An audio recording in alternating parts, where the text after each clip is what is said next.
നമ്മൾ ഡിസ്കസ് ചെയ്യാൻ പോകുന്നത് വൈറസിനെ കുറിച്ചാണ്. വൈറസിൻ്റെ സ്ട്രക്ചർ, അത് ഏതൊക്കെ എൻസൈംസ് ആണ് അതിൻ്റെ ബോഡിയിലുള്ളത്, ജീനോ പ്രോപ്പർട്ടീസ്.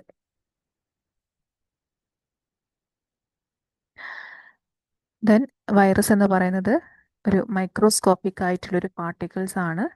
നമുക്കതിനെ ഓർഗാനിസം എന്നോ ഒരു ബാക്ടീരിയ എന്നോ വൈറസ് എന്നോ ഇതിലൊന്നും നമുക്ക് പെടുത്താൻ പറ്റില്ല. They are microscopic. അതൊരു ലിവിങ് സെല്ലിലേക്ക് ഇൻട്രൊഡ്യൂസ് ചെയ്താൽ മാത്രമേ നമുക്കതിനെ ആക്റ്റീവ് എന്ന് പറയാൻ പറ്റുള്ളൂ. Otherwise they are inactive. അതിന് സ്വയം റീപ്രൊഡ്യൂസ് ചെയ്യാനുള്ള എബിലിറ്റി ഉണ്ട്, പക്ഷേ അതിന് ഒരു ലിവിങ് സെല്ല് വേണം. സെല്ലുണ്ടെങ്കിൽ മാത്രമേ അതിനെന്ത് ചെയ്യാൻ പറ്റുള്ളൂ, റീപ്രൊഡ്യൂസ് ചെയ്യാൻ പറ്റുള്ളൂ. ഒരു ലാറ്റിൻ വേർഡായ വൈറസിൽ നിന്നാണ് ആ ഒരു ടേം വന്നിട്ടുള്ളത്. അതിൻ്റെ മീനിങ് പോയ്സൺ എന്നാണ്. Actually viruses are not cells. They do not possess some properties of cells. അതുകൊണ്ടാണ് നമ്മൾ അതിനെ സെല്ലെന്ന് വിളിക്കാത്തത്. സെല്ലിൻ്റെ ഒരു തരത്തിലുള്ള പ്രോപ്പർട്ടീസും വൈറസസിന് ഇല്ല. But they are intermediate between living and non living cells. അതിൻ്റെ ഇൻ്റർമീഡിയറ്റ് ആയിട്ടാണ് എന്ത് കാണുന്നത്, വൈറസസ് കാണുന്നത്. അതിന് നമുക്ക് പ്രോക്യാരിയോട്സ് എന്നോ യൂക്കാരിയോട്സ് എന്നോ നമുക്ക് എന്താ പറയാൻ പറ്റില്ല. ലൈഫിൻ്റെ ഏറ്റവും സിംപ്ലസ്റ്റ് ഫോമാണ് പാരസൈറ്റിക്. അതിന് ഒരു തരത്തിലുള്ള ഓർഗനൈസേഷൻസ് ഒന്നും തന്നെ ഇല്ല. അതായത് മൈറ്റോകോൺട്രിയ, സൈറ്റ് എന്താണ്, അതേപോലെ തന്നെ റൈബോസോംസ് പോലെയുള്ള എല്ലാ സെൽ ഓർഗനൽസും തന്നെ ഈ ഒരു വൈറസസിന് ഇല്ല.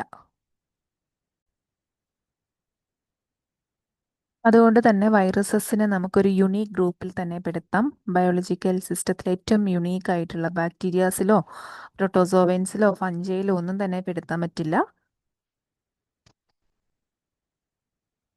ഒരു യൂണിക് ഗ്രൂപ്പിലാണ് നമുക്ക് വൈറസസിനെ ഉൾപ്പെടുത്താൻ പറ്റുള്ളൂ. ദെൻ എല്ലാ ബാക്ടീരിയാസിനെയും ആൽഗേനെയും ഫഞ്ചിയെയും പ്രോട്ടോസോവൻസ്, പ്ലാന്റ്സ് ആൻഡ് ആനിമൽസിനെ എല്ലാം തന്നെ ഇത് ഇൻഫെക്റ്റ് ചെയ്യും.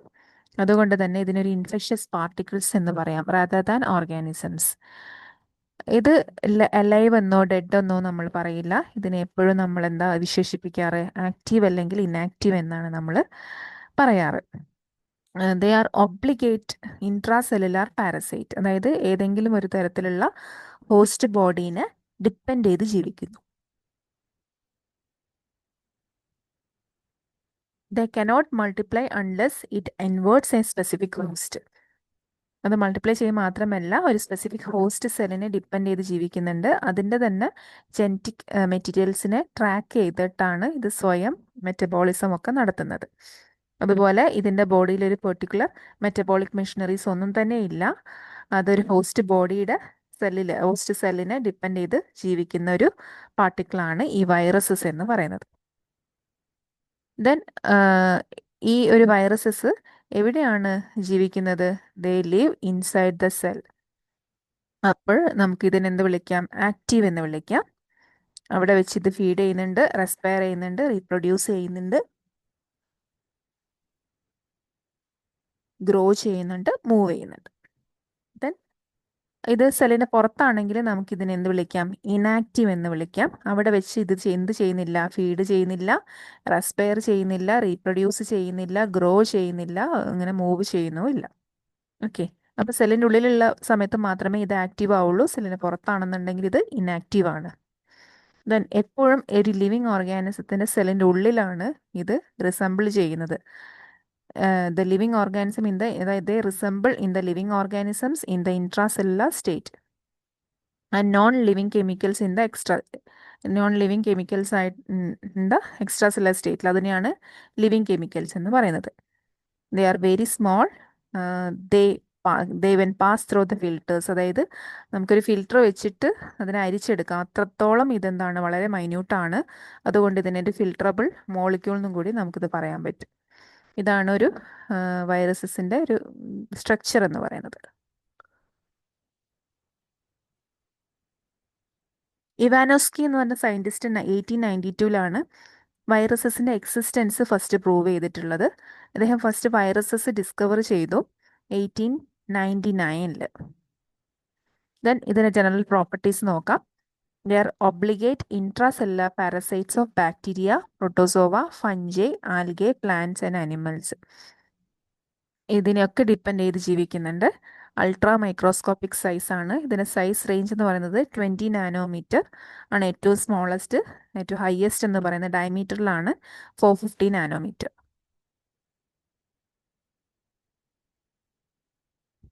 They are not cellular in nature. Their structure are very compact and economical. They don't independently fulfill the characteristics of life. ഒരു ഇനാക്റ്റീവ് ആയിട്ടുള്ള മൈക്രോമോളിക്യൂൾസ് ആണ്. ഹോസ്റ്റ് സെല്ലിൻ്റെ പുറത്താണെങ്കിൽ, ഇൻസൈഡ് ആണെങ്കിൽ, ഹോസ്റ്റ് സെല്ലിൻ്റെ ഉള്ളിലാണെങ്കിൽ they are active. Basic structure എന്ന് പറയുന്നത് ഒരു പ്രോട്ടീനേഷ്യസ് ആയിട്ടുള്ള ഷെല്ലുണ്ട്, ഒരു കവറിങ്, അതിനെയാണ് ക്യാപ്സിഡ് എന്ന് പറയുന്നത്.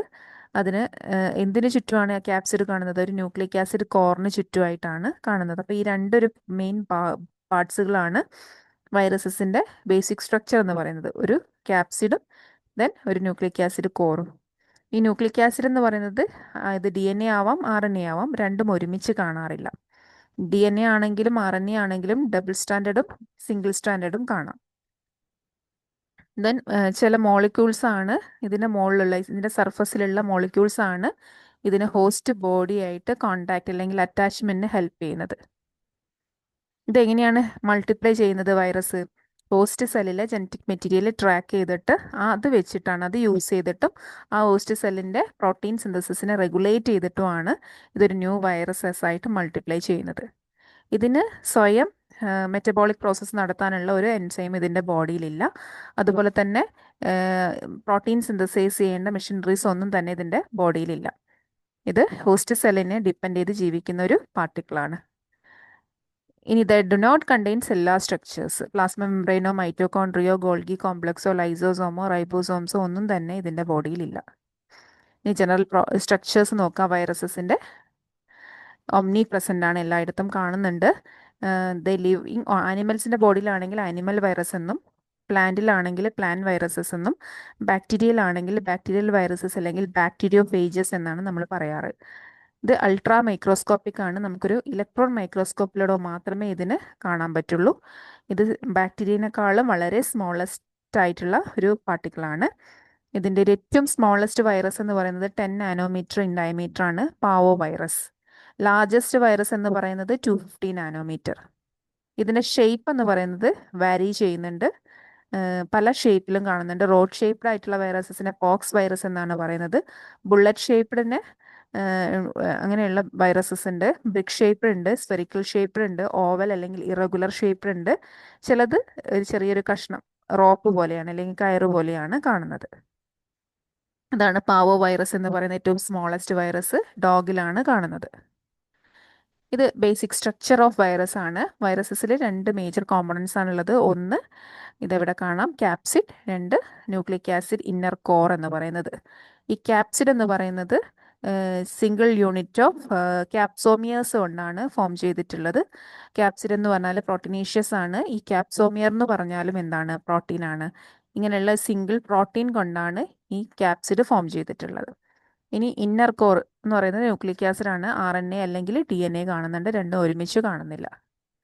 Then general structure of viruses പറയുകയാണെങ്കിൽ ഏറ്റവും സ്മോളസ്റ്റ് ഇൻഫെക്ഷ്യസ് ഏജന്റിനെയാണ് നമ്മൾ വൈറസസ് എന്ന് പറയുന്നത്. മൈക്രോസ്കോപ്പിക് ആണ്, നമുക്കറിയാം.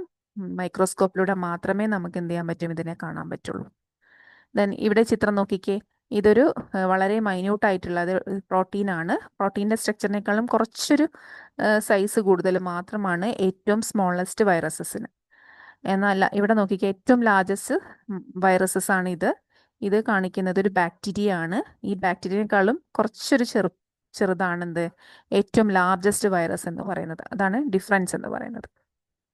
ദെൻ വൈറൽ കോമ്പോണൻസ് നോക്കാം നമുക്ക്. Capsid, nucleic acid and envelops. ഒരു കോമ്പാക്ട്നെസ് അല്ലെങ്കിൽ സിംപ്ലിസിറ്റി കൊടുക്കുന്നത് ഈ ഒരു പ്ലാനാണ്. ഇതിൽ ഹോസ്റ്റ് സെൽസിനെ ഇൻവേർട്ട് ചെയ്തിട്ടാണ് ഈ വൈറസസ് ജീവിക്കുന്നത്. എക്സ്റ്റേണൽ കോട്ടിംഗ് അല്ലെങ്കിൽ എക്സ്റ്റേണൽ കോട്ടിങ്ങിനെ ക്യാപ്സിഡ് എന്ന് പറയുന്നത്. അതുകൂടാതെ ഇതിനൊരു എക്സ്ട്രാ ഒരു എൻവലപ്പ് ഉണ്ട്. അത് എല്ലാ വൈറസസിലും കാണുന്നില്ല, ചില വൈറസസിൽ മാത്രമേ കാണുന്നുള്ളൂ. ചില വൈറസസിൽ DNA ആയിരിക്കും ന്യൂക്ലിക് ആസിഡ്, ചിലതിൽ ജീനോം എന്തായിരിക്കും, RNA ആയിരിക്കാം. ഇതാണ് വൈറൽ കോമ്പണൻസ്. വൈറസ് പാർട്ടിക്കിൾസിന് 2 കോമ്പണൻസ്, കവറിങ്ങും സെൻട്രൽ കോറും. കവറിങ് എന്ന് പറയുന്നത് ക്യാപ്സിഡും എൻവലപ്പും ആണ്. എൻവലപ്പ് എല്ലാ വൈറസസിലും കാണുന്നില്ല, ക്യാപ്സിഡാണ് ജനറലായിട്ട് കാണുന്നത്. ഈ സെൻട്രൽ കോറിൽ nucleic acid molecules either DNA or RNA, then matrix proteins, enzymes ഉണ്ട്. എല്ലാ വൈറസസിലും അത് കാണുന്നില്ല. ഇനി ക്യാപ്സിഡിനെ കുറിച്ച് പറയുവാണെങ്കിൽ എല്ലാ വൈറസസിനും എന്തുണ്ട്? ക്യാപ്സിഡ്സ് ഉണ്ട്.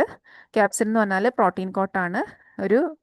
ഈ ഒരു ന്യൂക്ലിക് ആസിഡിനെ പ്രൊട്ടക്റ്റ് ചെയ്യാൻ വേണ്ടിയിട്ടാണ് ക്യാപ്സിഡ്സ്. ഈ ഒരു ക്യാപ്സിഡ് കൺസ്ട്രക്ട് ചെയ്തിരിക്കുന്നത് ഒരേപോലെയുള്ള സബ് യൂണിറ്റ്സ് ആയിട്ടുള്ള ക്യാപ്സോമിയേഴ്സ് കൊണ്ടാണ്.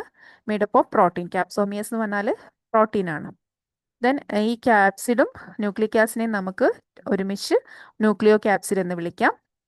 ഈ ചില വൈറസസിന് ഈ ഒരു ക്യാപ്സിഡ് കൂടാതെ ഒരു എക്സ്റ്റേണൽ കവറിങ് കൂടി ഉണ്ട്. അതിനെ എൻവലപ്പ് എന്ന് പറയുന്നത്. ചില വൈറസസിന് ഈ എൻവലപ്പ് ഉണ്ടാവില്ല. Those lacking an envelope are naked virus എന്നാണ് നമ്മൾ അതിനെ വിശേഷിപ്പിക്കാറ്. ഇതാണ് ക്യാപ്സിഡ് എന്ന് പറയുന്നത്, ഔട്ടർ കവറിങ്. ഇത് central core of nucleic acid. Then ഈ ഒരു സ്പൈൻ ലൈക്ക് സ്ട്രക്ചേഴ്സിന് ഇതിന് സ്പൈക്ക് എന്നാണ് പറയുന്നത്. ഇതൊരു പ്രോട്ടീനേഷ്യസ് ആയിട്ടുള്ള മോളിക്യൂൾസ് ആണ്. ഇതാണ് ഹോസ്റ്റ് സെല്ലിൽ അറ്റാച്ച് ചെയ്ത് നിൽക്കാൻ വേണ്ടിയിട്ട് വൈറസസിനെ ഹെൽപ്പ് ചെയ്യുന്നത്. ദെൻ ക്യാപ്സിഡ് എന്ന് പറയുന്നത് 3 ടൈപ്പാണ്: ഹെലിക്കൽ, പോളിഹെഡ്രൽ, കോംപ്ലെക്സ്. ഹെലിക്കൽ എന്ന് പറഞ്ഞാൽ സ്പൈറലി ട്വിസ്റ്റഡ് ആയിട്ടുള്ള സിലിണ്ട്രിക്കൽ ഷേപ്ഡ് ആയിട്ടുള്ള ഒരു സ്ട്രക്ചറാണ്. Example tobacco mosaic viruses. Then polyhedral അല്ലെങ്കിൽ ഐക്കോസഹെഡ്രൽ എന്ന് പറഞ്ഞാൽ ഇതിന് 20 സൈഡഡ് വിത്ത് 12 കോർണേഴ്സ് ഉണ്ടാവും. ആ ഒരു സൈഡ്സും കോർണേഴ്സും വാരി ചെയ്യും ക്യാപ്സോമിയസിൻ്റെ നമ്പറിനനുസരിച്ചിട്ട്. ചിലപ്പോൾ 32 ആവാം. എക്സാമ്പിൾ അഡിനോ വൈറസിലാണെങ്കിൽ 242 ക്യാപ്സോമിയേഴ്സ് ഉണ്ടാവും.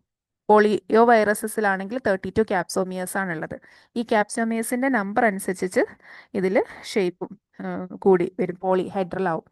കോംപ്ലെക്സ് എന്ന് പറഞ്ഞാൽ രണ്ടും കാണുന്നുണ്ട്, അതായത് ഹെലിക്കലും കാണുന്നുണ്ട്, ഐക്കോസഹെഡ്രലും കാണുന്നുണ്ട്. രണ്ടും ഹെഡ് റീജിയൽ ഐക്കോസഹെഡ്രലും ടെയിൽ റീജിയൽ ഹെലിക്കലി ട്വിസ്റ്റഡ് ആയിട്ടുള്ള ടെയിലും കാണുന്നുണ്ട്.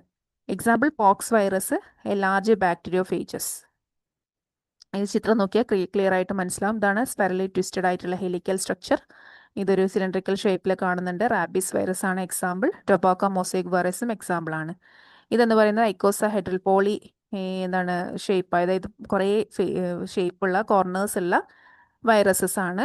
ദെൻ ഇവിടെ നോക്കിക്കേ, കോംപ്ലെക്സ് എന്ന് പറഞ്ഞാൽ ടെയിൽ റീജിയനിൽ ഹെലിക്കലും ഹെഡ് റീജിയനിൽ ഐക്കോസഹെഡ്രലും, അങ്ങനെ രണ്ടും കൂടി ഒരുമിച്ച് വരുന്നതാണ് കോംപ്ലെക്സ്. എക്സാമ്പിൾ ബാക്ടീരിയോഫേജസസ്. ദെൻ വൈറൽ എൻവലപ്പിനെ കുറിച്ച് പറയുവാണെങ്കിൽ, ഒരു ഹോസ്റ്റ് സെല്ലിലെ മെംബ്രെയിൻ സിസ്റ്റത്തിൻ്റെ ഒരു ബിറ്റ് ഓഫ് ഒരു ചെറിയൊരു കഷ്ണം വെച്ചിട്ടാണ് ഈ ഹോസ്റ്റ് എൻവലപ്പ് ഫോം ചെയ്തിട്ടുള്ളത്. Some proteins form a binding layer between envelope and capsid. ചില പ്രോട്ടീൻസ് ഈ ക്യാപ്സിഡിനും എൻവലപ്പിനും ഇടയിൽ ഒരു ബൈൻഡിങ് ലെയർ തന്നെ ഫോം ചെയ്തിട്ടുണ്ടാവും. ആ ഒരു ലെയറിന് പറയുന്ന പേരാണ് ഗ്ലൈക്കോ പ്രോട്ടീൻ. അതാണ് പുറത്ത് സ്പൈക്കായിട്ട് പ്രൊട്രൂഡ് ചെയ്ത് കാണുന്നത്, മോളിക്യൂൾസ് ആയിട്ട് കാണുന്നത്. പെപ്ലോമിയസ് എന്നാണ് പറയുക സ്പൈക്കിന്. ഈ ഒരു പെപ്ലോമിയസ് എന്തിനു വേണ്ടിയിട്ടാണ് ഹെൽപ്പ് ചെയ്യുന്നത്? They are essential for the attachment of viruses to the next host cell. Functions എന്താ? ക്യാപ്സിഡ് അല്ലെങ്കിൽ എൻവലപ്പിൻ്റെ ഏറ്റവും ഔട്ടർ മോസ്റ്റ് കവറിംഗ് ആണ് വൈറസസിൻ്റെ. ന്യൂക്ലിക് ആസിഡിനെ പ്രൊട്ടക്റ്റ് ചെയ്യാൻ വേണ്ടിയിട്ടും വാരിയസ് എൻസൈംസ് ആൻഡ് കെമിക്കൽസ്, അതായത് ഹോസ്റ്റ് സെല്ലിൻ്റെ പുറത്തുള്ള സമയത്ത് വൈറസസിലുള്ള എൻസൈംസിനെ ന്യൂക്ലിക് ആസിഡിനെ പ്രൊട്ടക്റ്റ് ചെയ്യാൻ വേണ്ടിയിട്ടാണ് ഈ കവറിങ് ഹെൽപ്പ് ചെയ്യുന്നത്. പിന്നെ അതുകൂടാതെ ഈ വൈറസസിലുള്ള DNA അല്ലെങ്കിൽ RNAനെ ഒരു സ്യൂട്ടബിൾ ഹോസ്റ്റ് സെല്ലിലേക്ക് ഇൻട്രൊഡ്യൂസ് ചെയ്യാൻ വേണ്ടിയിട്ട് ഹെൽപ്പ് ചെയ്യുന്നുണ്ട്.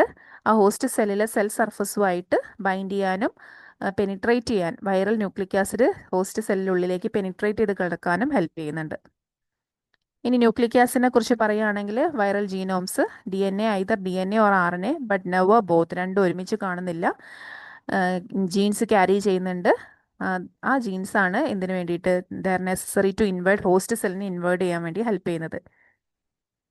ആ ഹോസ്റ്റ് സെല്ലിൽ എത്തിക്കഴിഞ്ഞാൽ ആ ജീൻസ് റീഡയറക്റ്റ് ചെയ്തിട്ട് ഇതിൻ്റെ സെല്ലിൻ്റെ ആക്ടിവിറ്റി നടത്തി ഒരു ന്യൂ വൈറസസ് ആയിട്ട് മാറുന്നുണ്ട്. ഏകദേശം നമ്പർ ഓഫ് ജീൻസ് എന്ന് പറഞ്ഞാൽ വൈറസസിൽ വളരെ കുറച്ചേ ഉള്ളൂ, 100 വരെയാണ് മാക്സിമം കാണുന്നത്. ന്യൂക്ലിക് ആസിഡ് ആണെങ്കിൽ DNA വൈറസും RNA വൈറസും ഉണ്ട്. DNA യൂഷ്വലി ഡബിൾ അല്ലെങ്കിൽ സിംഗിൾ സ്റ്റാൻഡേർഡ് ഉണ്ടാവും, സർക്കുലർ അല്ലെങ്കിൽ ലീനിയർ ഉണ്ടാവും. Example adeno virus, herpes, pox virus. RNA virus single standard ഉണ്ടാവും, may be double standard, segmented ആയിട്ട് കാണും, ചിലപ്പോൾ സെപ്പറേറ്റ് RNA പീസസ് ആയിട്ട് കാണും. HIV virus, Ebola, corona, retro viruses ആണ് എക്സാമ്പിൾ. ഇനി എൻസൈംസ് ഏതൊക്കെയാണ് വൈറസസിലെ? പോളിമറേസ്, അതായത് DNA അല്ലെങ്കിൽ RNA ജീനോമിൻ്റെ സിന്തസിസിന് ഹെൽപ്പ് ചെയ്യുന്നുണ്ട്. റിവേഴ്സ് ട്രാൻസ്ക്രിപ്റ്റേസ് എന്ന് പറഞ്ഞാൽ സാധാരണ DNA യിൽ നിന്നാണ് RNA ടെംപ്ലേറ്റ് ഉണ്ടാവുന്നത്. നേരെ തലതിരിച്ചാണ് RNA യിൽ നിന്നാണ് DNA ഉണ്ടാവുന്നത്. പ്രോട്ടിയേസ് എന്ന് പറഞ്ഞാൽ എന്താ ചെയ്യുന്നതെന്ന് വെച്ചാൽ ന്യൂലി സിന്തസൈസ്ഡ് ആയിട്ടുള്ള പോളി പ്രോട്ടീൻസിനെ ക്ലീവ് ചെയ്യാൻ വേണ്ടിയിട്ട് ഹെൽപ്പ് ചെയ്യുന്നുണ്ട്. എന്നിട്ട് അപ്രോപ്രിയേറ്റ് പ്ലേസസിൽ പോയിട്ട് മെച്ചുവർ പ്രോട്ടീൻ ആവാൻ വേണ്ടി അല്ലെങ്കിൽ ഇൻഫെഷ്യസ് വൈറസസിനെ കോമ്പണൻ്റ് ആവാൻ വേണ്ടിയിട്ട് ഹെൽപ്പ് ചെയ്യുന്നുണ്ട്. റൈബോ ന്യൂക്ലിയസ് എന്ന് പറഞ്ഞാൽ RNAയുടെ ക്ലീവേജിനെ കാറ്റലൈസ് ചെയ്യുന്നുണ്ട്. ഇൻ്റഗ്രേസ് എന്ന് പറഞ്ഞാൽ ഈ വൈറൽ ജീനോമിനെ ഹോസ്റ്റ് ജീനോമിലേക്ക് ഇൻസേർട്ട് ചെയ്യാൻ വേണ്ടിയിട്ട് ഹെൽപ്പ് ചെയ്യുന്നുണ്ട്.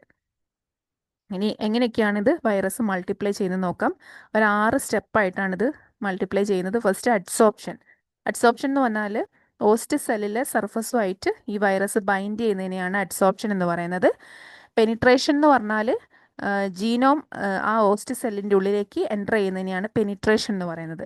അൺകോട്ടിംഗ് എന്ന് പറഞ്ഞാൽ ഈ വൈറസസിലുള്ള ന്യൂക്ലിക് ആസിഡ് ഇപ്പോൾ സ്ട്രക്ചറിലെ ക്യാപ്സിഡും ന്യൂക്ലിക് ആസിഡും, അപ്പോൾ ക്യാപ്സിഡ് അവിടെ തന്നെ നിന്ന് ന്യൂക്ലിക് ആസിഡിനെ റിലീസ് ചെയ്യുന്നതിനെയാണ് അൺകോട്ടിംഗ് എന്ന് പറയുന്നത്. ദെൻ ഇൻ സിന്തസിസ് എന്ന് പറഞ്ഞാൽ ഒരു പുതിയ വൈറൽ കോമ്പണൻസ് പ്രൊഡ്യൂസ് ചെയ്യുന്നുണ്ട്. അങ്ങനെ കുറേ വൈറൽ കോമ്പണൻസ് പ്രൊഡ്യൂസ് ചെയ്ത് അതൊക്കെ ഒരൊറ്റ സ്ട്രക്ചറിലേക്ക് അസംബിൾ ചെയ്യുന്നതിനെയാണ് അസംബ്ലി എന്ന് പറയുന്നത്. അങ്ങനെ ന്യൂ വൈറൽ പാർട്ടിക്കിൾസ് കൺസ്ട്രക്റ്റഡ് ആവുന്നുണ്ട്. അങ്ങനെ കൺസ്ട്രക്ട് ചെയ്തിരിക്കുന്ന വൈറസ് പാർട്ടിക്കിൾസിന് ബഡ്ഡിങ്ങോ എക്സോസൈറ്റോസിസ് അല്ലെങ്കിൽ സെൽ ലൈസിസ് വഴി പുറത്തേക്ക് റിലീസ് ചെയ്യുന്നുണ്ട്. അപ്പം എക്സോസൈറ്റോസിസ് എന്ന് പറഞ്ഞാൽ അറിയാം, സെല്ലിൻ്റെ ഉള്ളിൽ നിന്ന് പുറത്തേക്ക് വൈറസിനെ റിലീസ് ചെയ്യുന്ന പ്രോസസ്സ്, അല്ലെങ്കിൽ സെൽ കണ്ടന്റിനെ റിലീസ് ചെയ്യുന്ന പ്രോസസ്സ്. സെൽ ലൈസിസ് എന്ന് പറഞ്ഞാൽ സെൽ മെംബ്രെയിൻ കട്ട് ചെയ്തിട്ട് വൈറസസിനെ പുറത്തേക്ക് കളയുന്നത്. അപ്പോൾ ഇത്രയാണ് വൈറസസിനെ കുറിച്ച് പറയാനുള്ളത്. അപ്പോൾ എല്ലാവർക്കും മനസ്സിലായി എന്ന് വിചാരിക്കുന്നു. Okay, thank you.